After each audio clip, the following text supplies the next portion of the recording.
नमस्कार दोस्तों, आज हम आपके पास एक और वीडियो लेकर के आए हैं जो सभी टेट एग्ज़ाम के लिए सी टेट हो, जे टेट हो, स्टेट टेट हो, KVS हो, नवोदय विद्यालय हो, उसमें से आपको ये 8 क्लास की चैप्टर 1 का नाम है कब, कहाँ और कैसे के चैप्टर से कैसा कैसा प्रश्न आ सकता है उसके बारे में हम आज हमको बता रहे हैं। सबसे पहले हम प्रश्न से स्टार्ट करते हैं। ये history of British India book के लेखक कौन हैं? तो उसके बुक के लेखक है जेम्स मिल। तो कब लिखा गया? 1817 में लिखा गया। इसमें क्या है? हिंदू, मुस्लिम, ब्रिटिश के संबंधित इसमें जानकारी दिया गया है। भारत पर सबसे ज़्यादा समय तक शासन किसका रहा? तो सबसे ज़्यादा समय तक शासन अंग्रेज़ों का रहा। आगे है औपनिवेशिक युग का दर्जा भारत में किसके शासन को प्राप्त हुआ? तो है अंग्रेजों को। और औपनिवेशिक है क्या? औपनिवेशिक युग है जिसमें कोई भी शासक आर्थिक, सामाजिक, राजनीतिक तरह से दबदबा बनाता है, उसे औपनिवेशिक शासक कहा जाता है।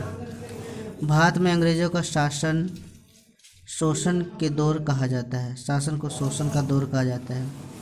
पश्चिम में आधुनिक काल का आधार विज्ञान, लोकतंत्र और तर्क को माना जाता है। आधुनिक काल के समाज की विशेषता कैसी थी? तो वह लोकतंत्रात्मक थी।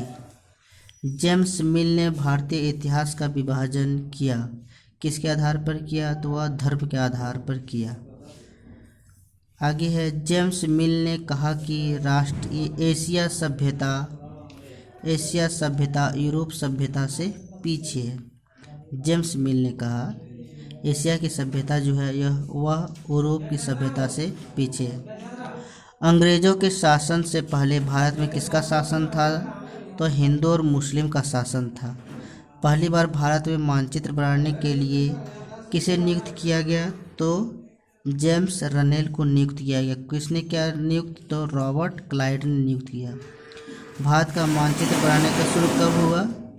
तो वह 1780 में शुरू हुआ। आगे है, भारत का पहला गवर्नर कौन थे? तो वारेन हेस्टिंग। 1773 ईस्वी में गवर्नर जनरल वारेन हेस्टिंग था। अकाइव के नाम से जाना जाने वाला अकाइव किसे कहा जाता है? तो अभिलेखागार को अकाइव कहा जाता है। 19वीं सदी में जनगणना कितना वर्ष के बाद होता था? तो वह 10 वर्ष के बाद जनगणना होता था। भारत का अंतिम वायसराय कौन थे? तो लॉर्ड माउंटबेटन। इतिहास को यूरोप ने खंडों में बांटा। प्राचीन इतिहास, मध्य इतिहास, आधुनिक इतिहास, इस तरह से खंड में बांटा। 18वीं सदी के मध्य में शासन किसका था? और अंग्रेजों का शासन था। अभिलेखागार का युग किसे कहा जाता? तो 19वीं सदी को अभिलेखागार का युग कहा जाता है। 1772 में वारेन हेस्टिंग बंगाल का गवर्नर था। पहले गवर्नर अलग अलग होता, जिस तरह भी मुख्यमंत्री अलग अलग राज्य का होते हैं उसी तरह से गवर्नर अलग अलग होता था। भारतीय रेलवे का शुभारंभ कब हुआ? तो 1853 ईस्वी में 34 किलोमीटर मुंबई टू थाने चलाया गया था। दस्तावेजों की नकल, जो दस्तावेज की नकल करता था उसे क्या कहा जाता है? खुशनवीज। सुंदर लिखने वाले को कहा जाता है सुलेख नवीस। भारतीय अभिलेखागार 1920 में कहाँ बना? तो दिल्ली में। राष्ट्रीय संग्रहालय कहाँ है? तो वह दिल्ली में है। इस तरह से यह भारत कब और कहाँ और कैसे से संबंधित चैप्टर से प्रश्न एग्जाम में आ सकता है। धन्यवाद।